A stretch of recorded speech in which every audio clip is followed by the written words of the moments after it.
thank you for being here. Appreciate it. Happy, a lot of things. Happy that we could get back home. Happy that we could play well. Happy that we could learn on the mistakes that we made last week, improve on some of those. And, we say every week, sometimes you want to listen to it and sometimes you guys don't want to listen to it. But at the end of the day, we're a team that always seems to grow into who we're going to be. And that process and the standards of that process have to be worked on a weekly basis. So for us to be able to see a lot of the things that we didn't do well last week get corrected is an absolute blessing. And to take a team like that, last year I was talking with Coach Olson. Coach Olson, I think, does a wonderful job as a program. And I said, it might not seem flashy. You play great defense, you run the football. Your kids might not be the biggest kids in the world, but they work hard for each other. And he said, we could say that about either one of our teams. And I said, that's correct. And, we played them last year. I said, I really didn't get a chance to follow your season. When you're a football coach and you're in season, you just go to the next game, the next game, the next game. And you look back, and they're a team that their only losses last year was to University of St. Thomas, Fair State that won the national championship, and Grand Valley State that won 4 national championships, right? So they're a solid, more than a solid program, and just happy to see that we were able to stand in there because physically they definitely tested us. Questions? Did you know that hope was not fair? Yes. Yep. To have a guy like Sean backing him up, I know you're high on him, got some playing time last year. Yeah. Just what's it like to have a guy like that to be able to step in? And frankly, Dean, that's our job, is to make sure that we have that guy. And I think our coaches think I'm silly sometimes, but I never feel even close to comfortable until we have 3 guys that I can consider starting running backs, tailbacks. And if you think about where a guy like Josh Comis, I think Josh doesn't get a whole lot of credit, but he does everything. He plays fullback, tight end, he plays the motion guy, and he plays tailback. So Gabe Abel's the other guy. But to answer your question as directly as I can, I'm not going to say it's an embarrassment of riches because we work really, really hard to make sure that stable is full of guys that are ready to go. But as you also saw today, there's still a crispness lacking until he gets those reps. It's probably not dissimilar from what you saw at Hope last year, when he kind of came on the scene and he was productive, but ball security wasn't exactly there, protection wasn't exactly there, finishing a run to get us in 2nd and 6 instead of a 2nd and 8 when the play's not really called cleanly, or they stop us. Those are the types of things that Sean has to work on. The ball was on the ground just a little bit too much today, twice to be exact. But very happy. It was eerily similar. Last week we started off with a big run and a touchdown, right? And so as you think about the things that we need to grow on, that was great. Sean had, maybe 170 yards, plus or minus, something like that, right? 50 on that first drive, but he came back out and got some really tough ones after that. So Sean is local product, and like Hope, they're each other's biggest fans. And even though I like the way they run the ball, I love the way they're brothers to each other.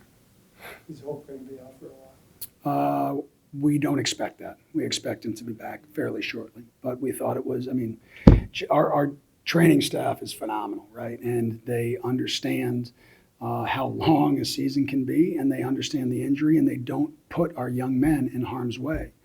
And when Jim Rocco and the rest of the crew says, hey, he's out for this week, 0 questions there. But that's why we have to have 3 tailbacks.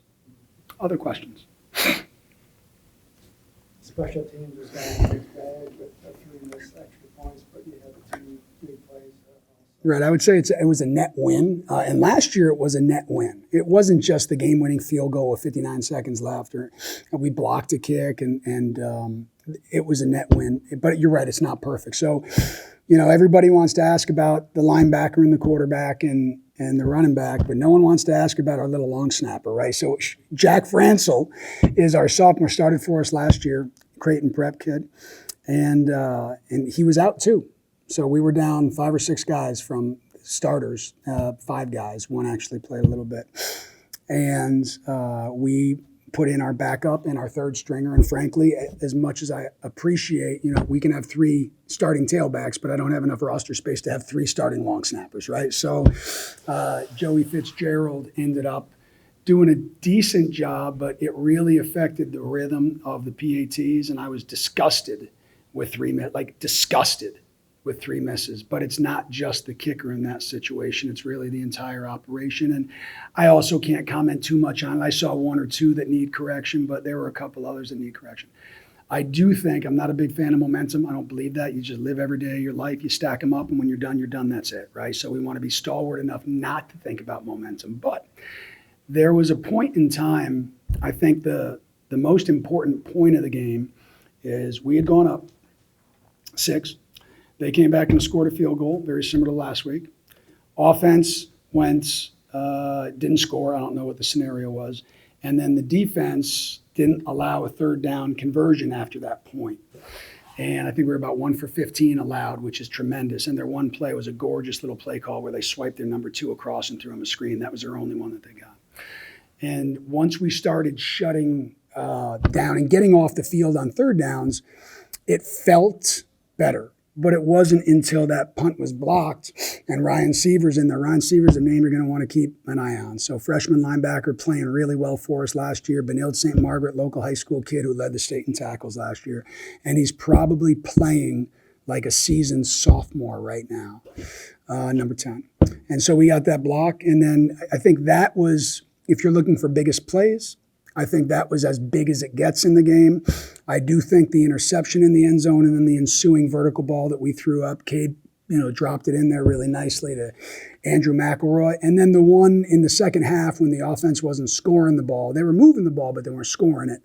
The fake field goal, which, I've said it for years, but we see field goal PAT as an offensive rep. That's how I'll always see it until I die. And when a team is going to overplay something the way they did, we're fortunate enough to have guys like Colby Gartner, St. Michael Albertville, who's also a pitcher for us, right? Got us our first Power 5 win as a pitcher when he beat the Gophers in baseball on a random Wednesday last April.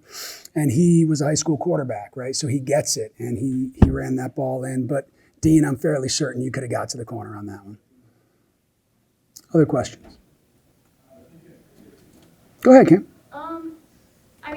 I think your defense kept them to allowed half as many yards as you guys had offensively. I think held them to 150. You guys had about nearly 300. Okay. Do you have anything kind of just say about just how your defense played in general? So I think that we didn't tackle well early. We ran to the ball well early. We fit the run game fairly well early. But we didn't finish on the ball carrier. We missed 2 on the quarterback, one where we lost contain. He got outside. They picked up a first down on second down. And one where we missed a sack. And then we missed a couple others on the sideline. And they were able to, move the chains. Once we got that squared away, finishing on the ball, I thought that it was very difficult to get their offense into a mindset where the game is going to change. Some coaches, the game can change in the first quarter depending on score. As I said 8 minutes ago, Coach Olson's program and his standards are very stalwart, so he's going to work the process. That's what he does. So it was tougher to get their offense to change what they were doing, and it probably wasn't until the touchdown right before halftime, and there was really no recourse immediately, that they had to change what they were doing. So the pressure that Coach K and our defensive coaches were able to get in the second half was not exactly there in the first half, not for lack of effort, but for lack of a good job that they did running the football. And, they were able to keep it close and get a couple of first downs. So that was the main difference. But I do think we didn't get a chance to tackle very much in fall camp, truth be told. We tackled, I would say, about 60% of what we normally tackle in a fall camp. So we knew we had to do it to stay healthy. But we knew that week 1 and week 2, we were going to have to work those kinks out in the game. And that's exactly what happened today. Anything else? I got to tell you, absolutely love those end zone stands. So Corey Chapman and his crew and everybody else in facilities that worked on it, I love it. And I love that it was filled up with a lot of pride in Tommie Purple. So for all those students who are out there, thank you. If you're guessing if you're a winning edge, I'm telling you, you absolutely are. Thanks so much. Roll Toms.